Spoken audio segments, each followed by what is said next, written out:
Hello, everyone. Thanks for joining us. This is the Connecting to Healing interview. And today I have the lovely Bonnie Rigsby here with me. I can't wait to dive in with you, Bonnie. Me too. It's such a pleasure, Stephanie. Nice to be on with you. Thank you so much for the time, everyone. Definitely. So, I wanted to take the listeners down memory lane a little bit and just ask you to share your healing journey and what led you to create this business. Well, I can tend to get into long stories, so forgive me if I ramble, but I'll try to reel myself in real quickly.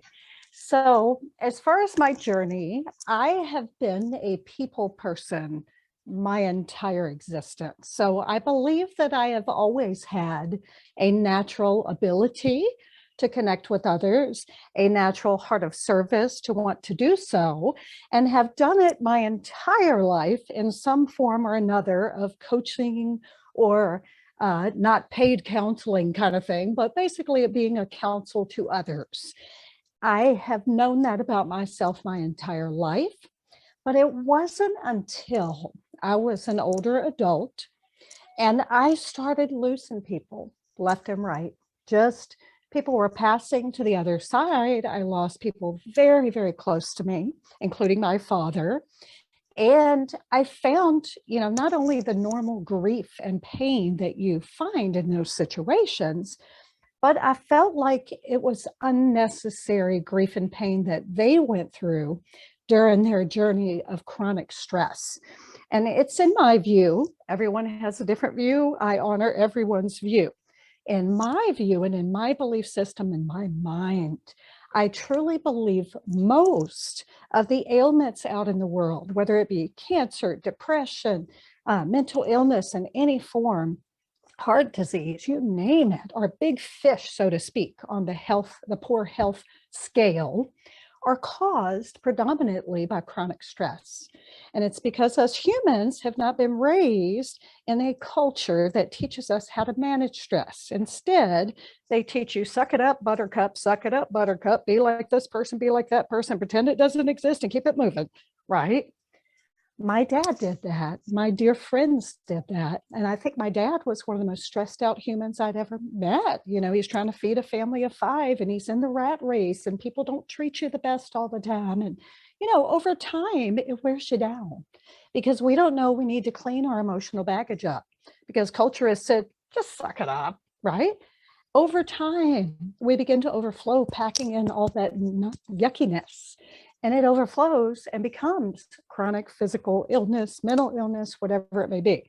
So, in my view, as I aged, and I had this story of my own of connecting with people and always had that passionate, compassionate heart to help people and did it on a regular basis just for free, just because I loved people. That was it. But when a switch is flipped, all of us have a time in our life where we can sit in our skin and go, that was the day. That was the day that my switch was flipped. And I went, oh, heck no. I have got to do something about this. If I can be a drop in the ocean to create ripples of change, to create awareness in humans, to say, you know what? There's another layer of myself that I've neglected for too long, and now it's turning my health in the wrong direction. I can proactively help myself figure this out before it gets to the point it did with my dad and with my loved ones. So I'm looking to break the chain. That aha moment that I had said, you know what, now's the time to launch. Now's the time to launch. And I finally made it official to do so on November 11th, 2018. So that was the official date, but I'd been doing it my whole life up until then. I just kind of made it into a business. And I told myself, I want to help people in a current state of stress, learn how to heal, empower them with skills so that they can heal themselves, right? So that they can help teach others and spread it. And in addition to that, something that's very big on my mind when I talk about this is our children. Because I believe a lot of us adults are hot messes, so to speak, because we've had to neglect that part of ourselves because society taught us to. It's not our fault. It's just what we've grown up into this, right? But if we can not only help people in a current state of stress, like I love to do, but if we can proactively plant seeds with our youth, and I mean youth, young kids, elementary school, teach them how to manage their emotions, give them life skills, how to handle their emotions so that they can deal with it as they go along. They don't become the hot messes that us adults are now when you turn on the news and you see the state of our world and our humans, right? Agreed? I want to break that chain. And so a lot of death, a lot of pain, a lot of grief, a lot of awareness, a lot of seeing, and then that aha moment that said, Bonnie, stop waiting. People need to learn how to breathe now, like plant the seeds. And so that's when I did my thing. I hope that helps give you a little bit of insight, a method to my madness, why I'm here. Yes, absolutely. And yes, I love what you said about teaching the kids about emotional well-being and getting them out of the stress as young people. Yeah, I've seen these cute little memes with like a 5-year-old meditating. Yes. I love it. And it's We so need to teach the needed. kids these things. Absolutely. And I have to give a shout out to someone who's really doing work in that realm for anyone that would like to explore it. Goldie Hawn, who's one of the greatest actresses, comedians, she has a program called Mind Up for Life. It used to be called Mind Up, but they just changed names. She literally has curriculums in schools and across the world where she teaches young children how their brains work, how their emotional baggage works, how to meditate, how to take care of their mental health. And it is one of the most beautiful programs on the planet. And of course, that's one of my passions, is to build curriculums that are mandatory in schools so that they can have emotional resilience taught to them. And so, yes, follow Goldie Hawn and the Mind Up program. It is absolutely beautiful what she does. Awesome. Yeah, there's another lady that is here in Arizona that is teaching kids mindfulness, which is awesome. Yeah, her name is Debbie Chamberlain. She is amazing too. Nice. So, awesome. Yes, I love these connections. Then, what is your professional background? How does it connect with your business? Well, it's funny. Again, I kind of briefly mentioned, I was born with these skills. I've used them my whole life. So I didn't have to do a certain thing professionally, but I did anyway for my own sake and just to make sure that I'm always a lifetime student. I call myself a lifetime student. Now, I studied Spanish in college back east way long ago when I was younger. And then I toured with the Virginia USO. I entertained the troops in the military, singing and dancing. So I've kind of got the entertainment thing down. And then as I flipped my switch and decided now was the time, I went back to school. And so I went to Southwest Institute of Healing Arts, SWIHA for short, we call it in Arizona. It is a healing arts school that you may be familiar with. And boy, did I dig within. And I truly love their programs because it teaches you how to look in the mirror yourself to be the best coach and best version of yourself for others. And so that whole process of uncovering the layers was such a beautiful process for me. So yes, I went to SWIHA and learned all about, it was an integrative healing arts practitioner program. It's all about holistic healing, mind, body, spirit. I also was certified as a Reiki master in Sedona in a separate program. I've got so many, like I said, I'm a lifetime student because I choose to be, not because I'm a bad student, because I'm a good student and I love to learn. And I truly believe because there's 7.9 billion people on the planet, and I'm a coach who coaches about soul work and your uniqueness and your authenticity, there's always something new for me to learn on how to approach you, right? So in that respect, I'm a lifetime student. I also am a nature girl. I love nature. I love being outside. So I just got a wilderness certificate. Like I am constantly wanting to learn. So I'm very educated in the field that I have, and I'm continuing to educate myself all the time because It's just the way I'm going to be. I'm rocking my genuine vibe, y'all. There So you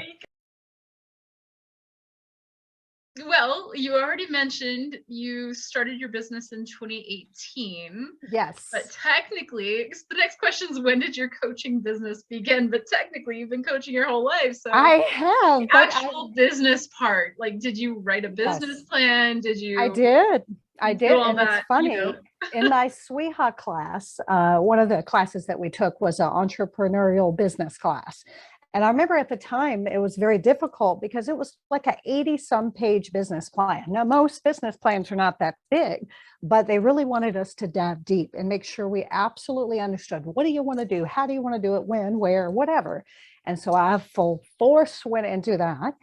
When I launched on November the 11th, it was full force. Now, I did have to do it in stages. So I'll explain that piece. And hopefully this will give inspiration to those of you out there who don't feel, you may feel like, well, there's no way I can do that because I'm never going to have enough time or money or whatever.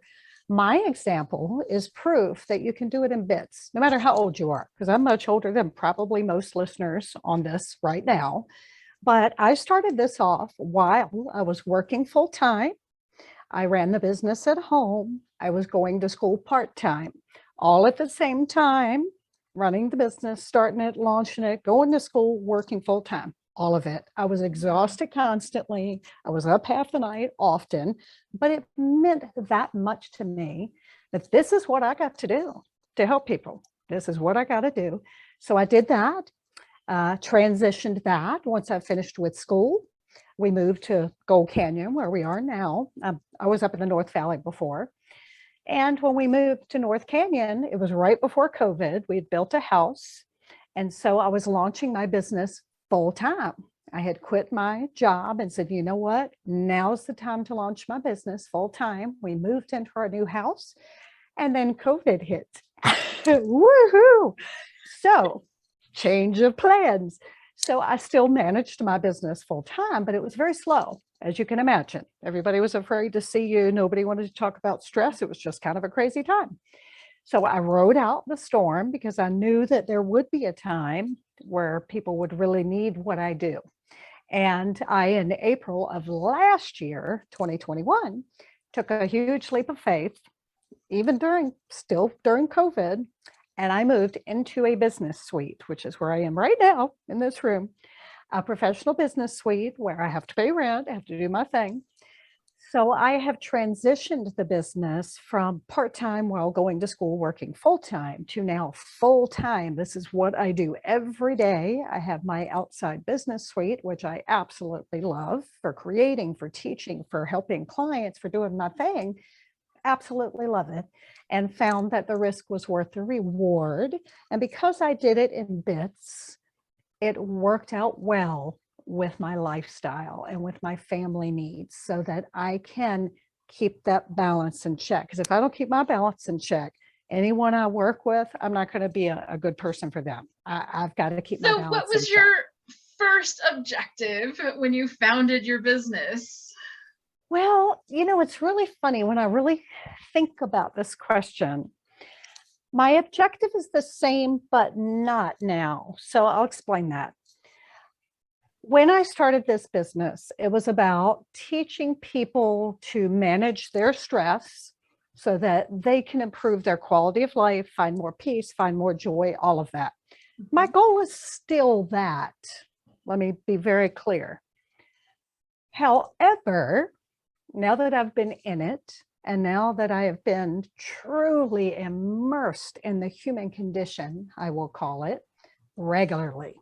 Now, caveat here, I'm not a doctor. I don't profess to be a doctor. I don't diagnose. I don't prescribe.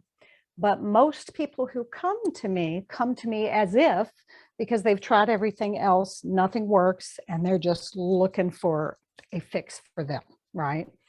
In my time working one-on-one with people, it's amazing. You can meet with hundreds or thousands of people, all unique, 7.9 billion of the soul prints on the planet, right? And you learn, your focus kind of shifts to one thing. It doesn't matter who you are, where you're from, what's going on. people I have found that have grown up in the generation we have grown up in have one thing that's in common, and that's they need to learn to love themselves again, or for the first time. Some people have never loved themselves because they don't know who they are, because society told them to bury who they are and march to the beat of the social media influencer, right? Be like her, dress like her, you know? So people truly have lost love for themselves in holding everybody else up, and because they don't know who they are, right? So I hope it answers your question the way I'm phrasing it. I don't always phrase it perfectly, but I'm still here to help teach people how to manage stress and find joy and peace under the umbrella of stress management, which is my business. But more so, I can tweak that phrase now, kind of more of a target to say, you know what? But the ultimate target in what we do is to teach you how to love yourself again, or to love yourself for the first time once you know who you really are, which most of us don't know. You got to do some digging. That is awesome. You know? Yeah. Does that help from my answer? own heart? Absolutely. Yes. I call myself a love warrior because I am all about self-love. That's awesome. Yes. What type of coaching do you offer? How is it structured? Well, you know what? Again, I look at it as the stress umbrella. Like, here's my umbrella. So, and as a lifetime student and someone who recognizes there's 7.9 billion people, unique souls on the planet, it's ever evolving. It's never going to be concrete. I'm never going to be able to say, I do this, this, and this, and that's all I do. Because a lot of different things stress people out. A lot of different things help people not feel so stressed, because we're all different. So again, comes back into the relearning and reintegrating. So know that my processes will always evolve and grow. Now, predominantly, there are a few things that I do regularly where the demand is, where people feel the highest need. I call it life coaching, but even more importantly, I call it soul coaching, because to me, life is going to be the roller coaster in our human body, right? Soul coaching is more immersive. It's more body, mind, and spirit. We have a lot of layers to us that are beyond the physical. People don't know that, so they need to reintegrate themselves with who they are as a soul and as a human being and as a light being, all the things that we are, so that they can then walk their soul's path and find their joy. So we do a lot of things, and it depends on the client. My thing is, I am all about customizing sessions. You are not going to find a cookie cutter in this business. Let me tell you, I am one that will break through that real quick and say, nope, I ain't doing that. What are your needs? What are your specific needs? We'll customize the session to you. Some people will come to me and say, you know what? I can't stand it. I can't get anything done. I can't get any motivation. I need to figure out my goals. Can you help me? We'll figure out their goals. There are some people that just need to give themselves love again. So I will go through a process of trying to work through exercises and coaching and different things to try to help them see who they really are, build on that so they can self-love again. And then I also do Reiki, sound, and crystal healing, among many other things on the spiritual realm, to try to kind of help the emotional body heal from the past layers that we've accumulated because society says, suck it up, buttercup, right? Mm-hmm. That's kind of my approach. Now, I do obviously focus a lot on authenticity and empowerment, because that's a button for me. That's my life path. You know, I grew up feeling like I couldn't be authentic. And at the age and stage I'm at now, I'm ready to break that box open that culture tells us to live in and say, get the heck out of here. I don't want you. And I'm very passionate about helping people find who they are and love who they are. So all of my coaching revolves around that. I try to call myself kind of a balanced person and coach in my approach. Now, I will be the biggest cheerleader and motivator you've ever seen in your life. I'm a warm, compassionate human, and I take pride in that. People feel comfortable talking to me about everything, and that's a vulnerable thing, exposing human emotion, right? In my business for the people that are coming. But I balance that. But as you may or may not know, this kind of work, soul coaching, is very intense. It's not easy. You know, it's funny. I hear a lot of people say, well, you're spiritual. So, well, you just are living up in the clouds with Pegasus somewhere with rainbows and sunshine all the time. And you don't have a hard life. You don't know what it's like. And you, bologna and cheese and peanut butter and jelly. I'm just saying. Not true. Soul work, spiritual work, to me is one and the same. And is some of the hardest growth you will ever have in your life, because you can't take the easy route of just burying your emotions and keeping it moving. In order to grow and to heal and to release those layers, what do we got to do? Face the beast. Here's my mirror. Face the beast within, mistakes we've made, what we've done to beat ourselves up, what we've contributed to our current situation, what others have done to us that hurt, forgiveness, all those things. We're looking in that mirror, we're facing the beast, and then we're going to work through that process, and we're going to choose in this moment to say, okay, I'm done with that layer. Now what do we do? That's what this coaching is. So I have to be not only loving and compassionate and the biggest cheerleader who believes in you every minute of every day, but I also have to be the strong, passionate coach that says, if you really want to help yourself, you're going to have to work. I ain't here to fix you. You don't need to be fixed to begin with. We're all great. But what pieces of you that you feel like need to be fixed to put you on your highest path, you are responsible for fixing. I'm not here to wave a magic wand. And when you are in the path of fixing yourself and your path, that's a difficult path that will create work. And anyone that does not want to work at it, I'm not the right coach, because the work is what is required for you to get there. But the balance, again, the cheerleader meets the, I got to push you. I got to push you. This is how we grow. You get pushed, and your choice in the end. You choose, is the work worth it to you? Is it not? What beliefs underpin your coaching? I think you may have already answered this. I may have, but I'll probably have some little bits to add. I usually do. In my realm of mind, my mind's constantly going. Authenticity is where your power lives. Okay. So anyone who's living outside of their authenticity is not going to be living in their highest power, thus is not going to find their greatest joy and peace. Big moment for me in my mind at all times. Not here to fix, want people to be who they are, not who someone told them to be. I am big on holding space for others.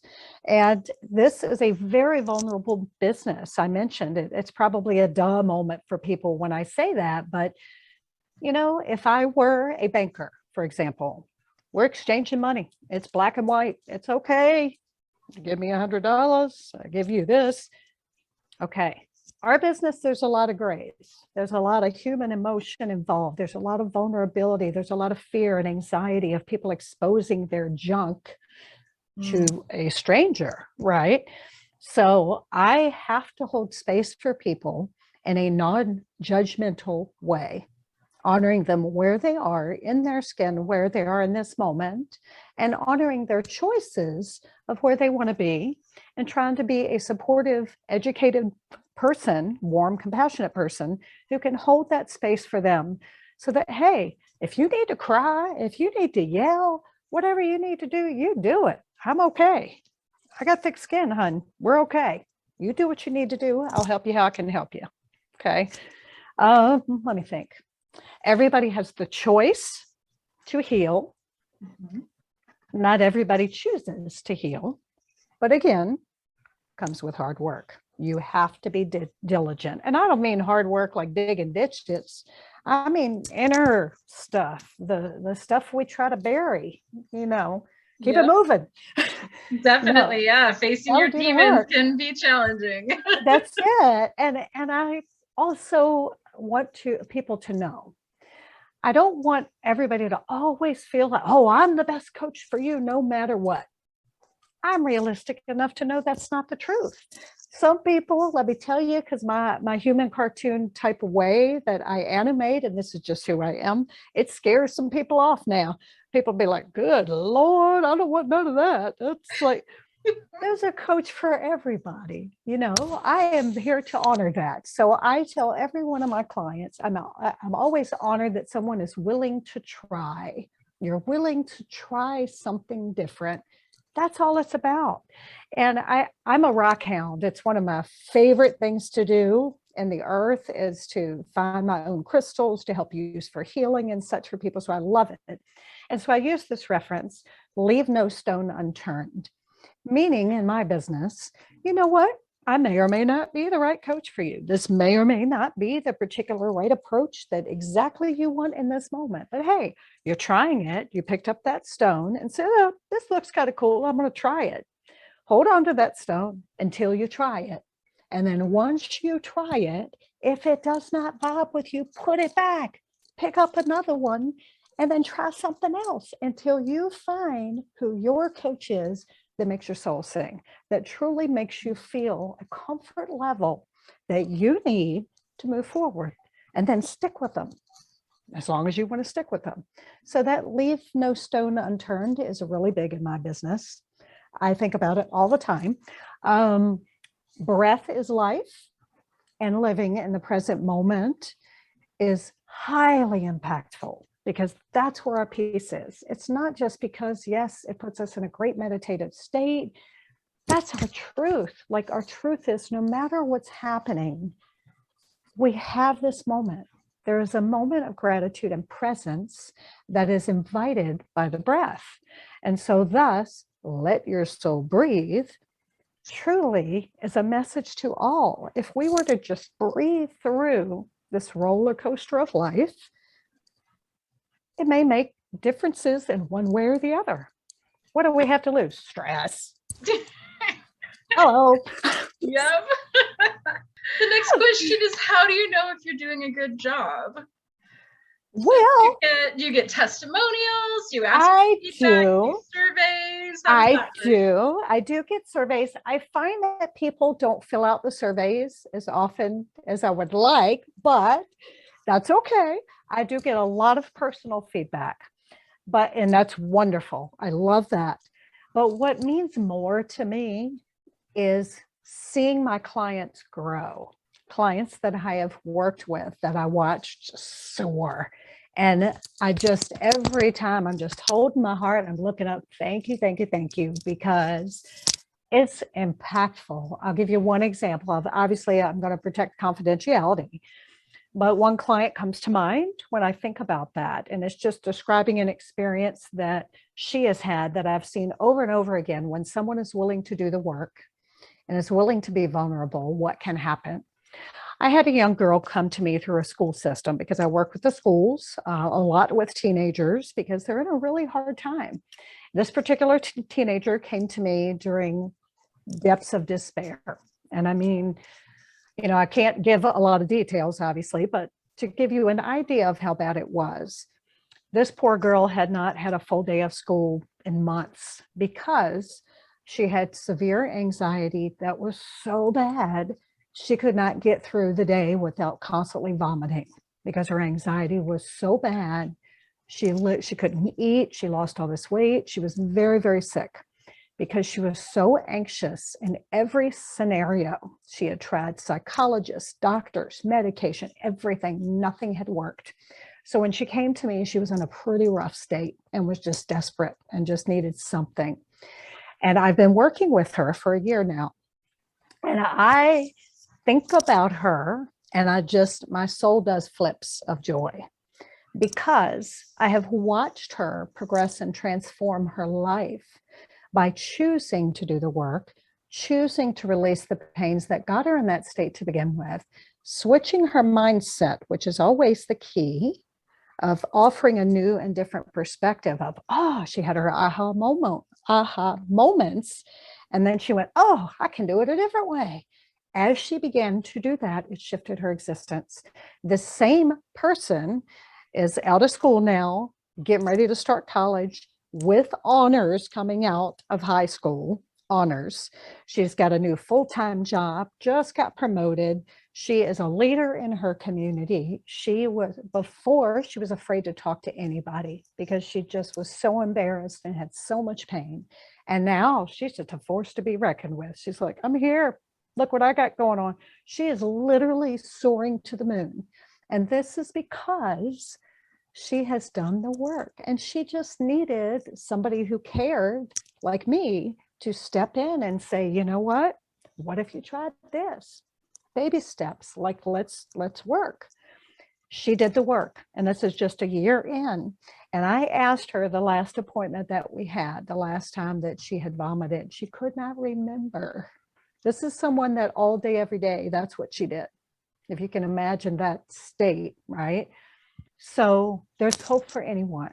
I've had so many different cases, all probably some of the worst that you could possibly think of. And there's always hope. There's always hope. It's just choosing to make it happen.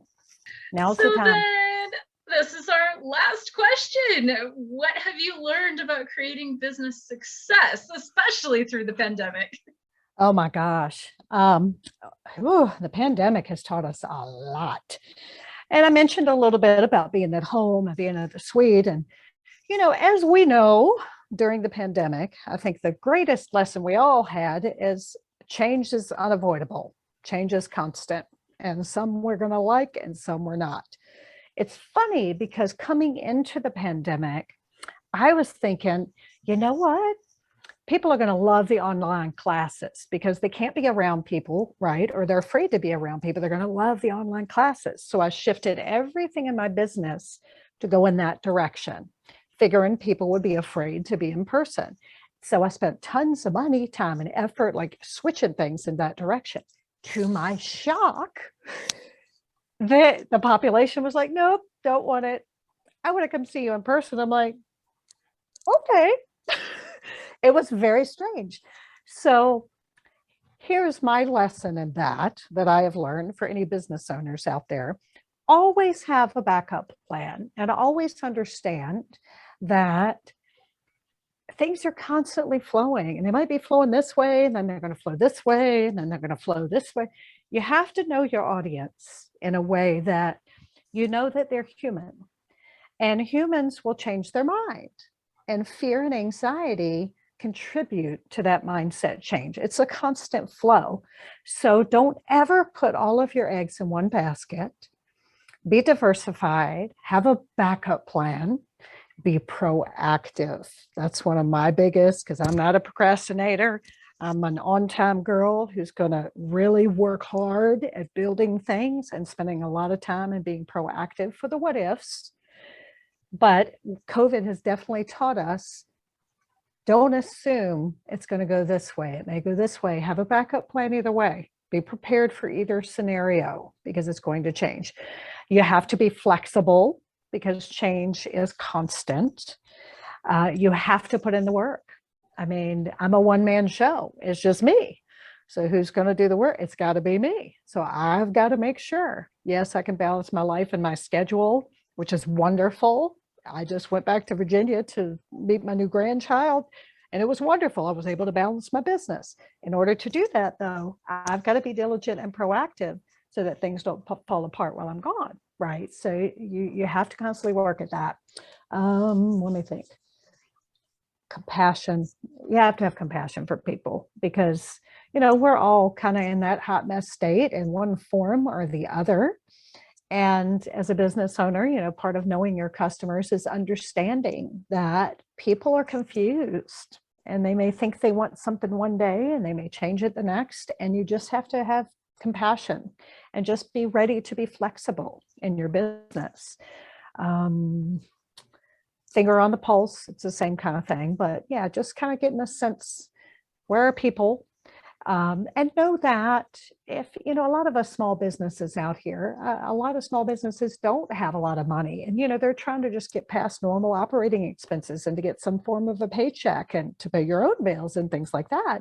But know that you can always do things in bits, even though you're in a hurry because you want your passion to get out there. Like I'm that way too. I get it. It doesn't mean that you've got to, what is that old phrase? You can't eat an elephant with one bite. So just know it's just bits. Like just keep it moving forward. And if something doesn't work, pick up another stone, like try something else, and you're going to eventually find the lane where it's the smoothest for now until something comes up to change it. And then you have to be adaptable and flexible. I think that's the biggest thing. You have to know change is a constant. Be ready as you can be, work hard, and don't beat this up above all. This person is the most important person in the room in order to bring your light to the world and to best take care of others and to teach them to take care of themselves. We spend a lot of time taking care of other people, but we've neglected this so long. Turn on the news, tell me what state humanity's in, because we've ignored this, right? Drop the mic. Does that help? Yep. Understand it? Okay. Yes, absolutely. Thank you so much, Bonnie. This has been a wonderful conversation. I appreciate it so much. Me too. And I cannot wait for you to share your talk in the summer virtual summit as well. I'm so excited. So this is so exciting. There's just so much going on and so many wonderful things happening. I'm elated. Yes, me too. Thank you, thank you, thank you. I appreciate the opportunity, Stephanie, and I appreciate everybody listening and learning, and just always remember why you're doing what you're doing. You're trying to better yourself. That's what we all need to do. It'll help motivate you on the hard days to keep it moving, right? Just keep moving forward, even if it's this much. Stay in the present and keep moving forward. Yeah. Yay. Thank you.